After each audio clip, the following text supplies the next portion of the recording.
આપણી સાથે હવે બિરલા સોફ્ટના મેનેજમેન્ટ જોડાઈ ચૂક્યા છે. કંપનીના એમડી અને સાથે જ સીईओ धर्मेंद्र कपूर आगे रिजल्ट्स के ऊपर बातचीत करने માટે. शुक्रिया सर मेरे साथ जुड़ने के लिए. और सबसे पहले तो काफ़ी बेहतरीन रिजल्ट्स हम लोग विटनेस कर रहे हैं, उसके लिए कंग्रेचुलेशंस. शुरुआत में उसी से करना चाह रही थी क्योंकि हम लोग जानते हैं Q4 जनरली काफ़ी स्ट्रॉन्ग होता है. Q3 के दौरान पिछले साल के मुकाबले परफॉर्मेंस थोड़ा बेटर था. अब यहाँ से नेक्स्ट क्वार्टर किस तरीके से ट्रेंड आगे बढ़ता हुआ दिख रहा है, डिमांड कंडीशन क्या है? लास्ट ईयर अगर मैं ठीक समझ रही हूँ तो जो नंबर्स थे उसके अंदर सबसे बेहतरीन परफॉर्मेंस दिखा भी था in terms of deal wins जो सिनेरियो की बात कर रहे हैं. अब Q4 कैसा लग रहा है, Q3 कैसा बीता, एक हाईलाइट से शुरुआत करें. बिल्कुल, आई थिंक Q3 बहुत अच्छा था, जबकि Q3 सीजनली लो क्वार्टर होता है आईटी सर्विसेज के लिए, पर फिर भी हमने अच्छा परफॉर्म किया. Q4 में हमारा ग्रोथ अच्छा था, हमारा मार्जिन इंप्रूव किया, बाकी भी हमारे ऑपरेशनल पैरामीटर्स अच्छे थे Q3 में. तो ये एक अच्छा बेस है Q4 के लिए.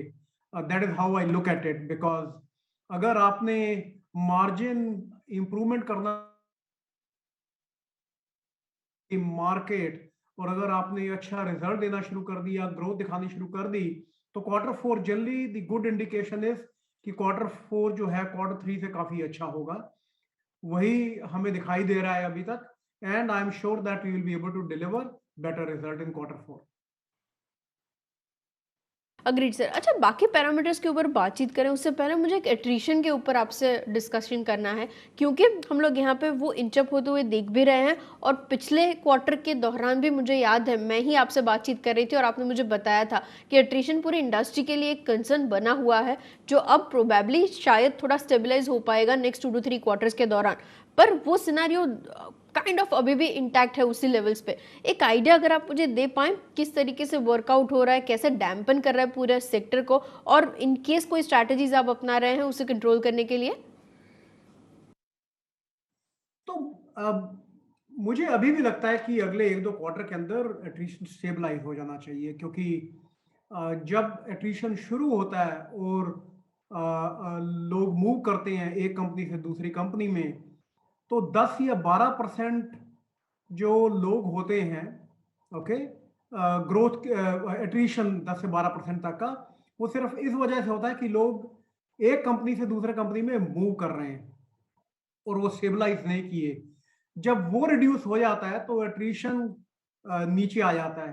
तो अगर अभी हम देखें, अगर हमारा एट्रिशन 30% के आसपास है और 10 या 11% का गैप जो है वो पीपल मूवमेंट की वजह से है, तो कहीं ना कहीं 1 या 2 क्वार्टर में ये 18-19% के आसपास स्टेबलाइज हो जाना चाहिए.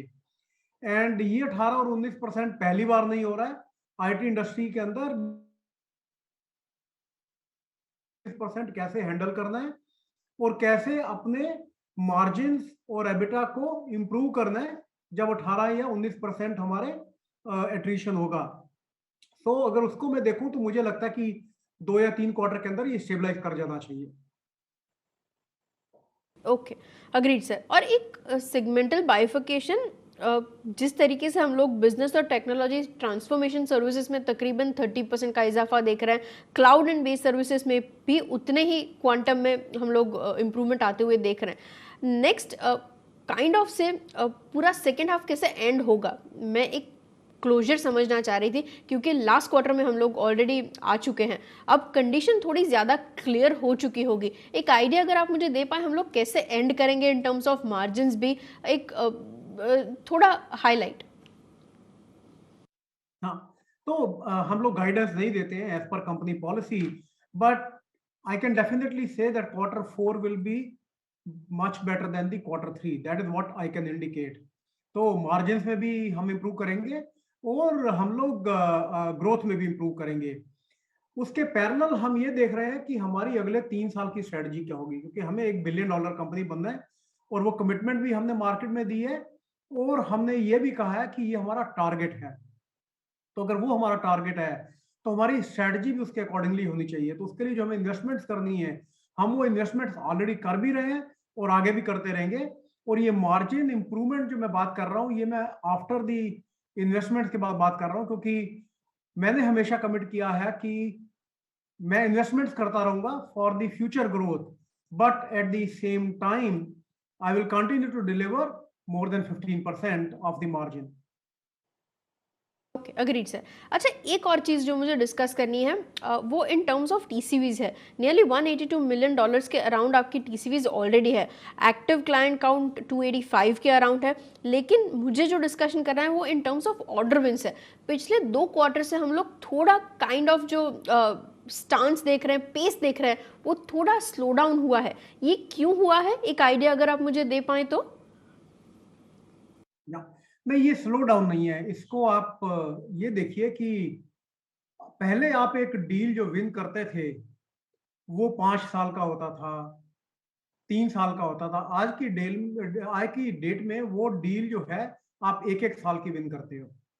तो टोटल साइज अभी जो पहले डील थी उनसे ज्यादा होगा, बट ये कट कट के आएगा। ये आपका मॉड्यूलर अप्रोच में आएगा, क्योंकि आपकी नई डील जो आ रही हैं वो ट्रांसफॉर्मेशनल डील है। वो ट्रांसफॉर्मेशनल डील में किसी भी क्लाइंट को ये नहीं पता होता कि मेरी एंड स्टेट क्या होगी, तो काफी ज्यादा एक्सपेरिमेंटेशन होता है, इसलिए प्रोजेक्ट का साइज छोटा हो जाता है। लेकिन अगर एक क्लाइंट 50 मिलियन की डील 5 साल के लिए या 3 साल के लिए साइन करता था, अभी वहीं पर वही डील 3 में डिवाइड हो जाती है, 15 मिलियन की हो जाती है। इसलिए आपको जो टोटल टीसीवी साइज है वो छोटा दिखाई देगा, लेकिन आपको एसीवी जो है, जो हमने डिलीवर करना है उस साल के अंदर, उसका साइज काफी बड़ा होगा, पहले से बेहतर होगा। And that is the reason हमें क्वार्टर ऑन क्वार्टर ग्रोथ अच्छा दिखाई दे रहा है।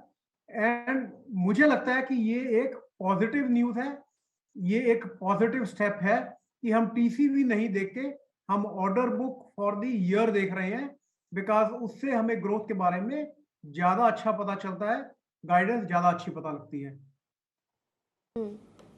Okay, agreed sir. एक्चुअली मुझे बजट के ऊपर डिस्कशन करना है, लेकिन उससे पहले एक जियोग्राफी वाइज जो ग्रोथ देख रहे हैं उसके ऊपर आपकी कमेंट, क्योंकि अमेरिका के अंदर हम लोग अच्छा मूव देख रहे हैं, यूरोपियन मार्केट्स के अंदर काइंड ऑफ ग्रोथ वापस आते हुए दिख रहा है। लेकिन ऐसे कौन सी और जियोग्राफीज हैं जहाँ से थोड़ा बहुत हम लोग और जो पोटेंशियल इंप्रूवमेंट है उसकी उम्मीद कर सकते हैं, एक आइडिया उसके ऊपर, और साथ ही उसके बाद बजट को लेकर क्या एक्सपेक्टेशन इंडस्ट्री की तरफ से बन रही है उसके ऊपर आपकी एक कमेंट। तो अगर देखा जाए तो America is always a leading growth, क्योंकि उनका आईटी स्पेंड है, it is much better then any other part of the world. तो जब भी कोई नई टेक्नोलॉजी आती है, जब भी नया ट्रांसफॉर्मेशन होता है, तो अमेरिका जल्दी लीड रोल लेता है। एंड दैट द रीजन हमें अमेरिका के अंदर ग्रोथ पहले दिखाई देने लगता है। उसके बाद ये यूरोप में आता है, क्योंकि यूरोप बहुत ज्यादा फॉलो करता है the model, the case studies जो पहले प्रूव हो गई हैं अमेरिका के अंदर। तो फिर यूरोप के अंदर ग्रोथ आना शुरू होता है, उसके बाद ए पैक के अंदर आता है। तो in a way it is good, because अगर हर जगह एकदम से ग्रोथ आएगा तो supply constraint will be even bigger. तो अभी हमने देखा कि यूरोप के अंदर ऑलरेडी पॉजिटिव न्यूज आने लग गई है, growth is back, the market is opening up कोविड-19 के बाद। तो मार्केट्स आर ओपनिंग अप, तो ये काफी पॉजिटिव है यूरोप के लिए।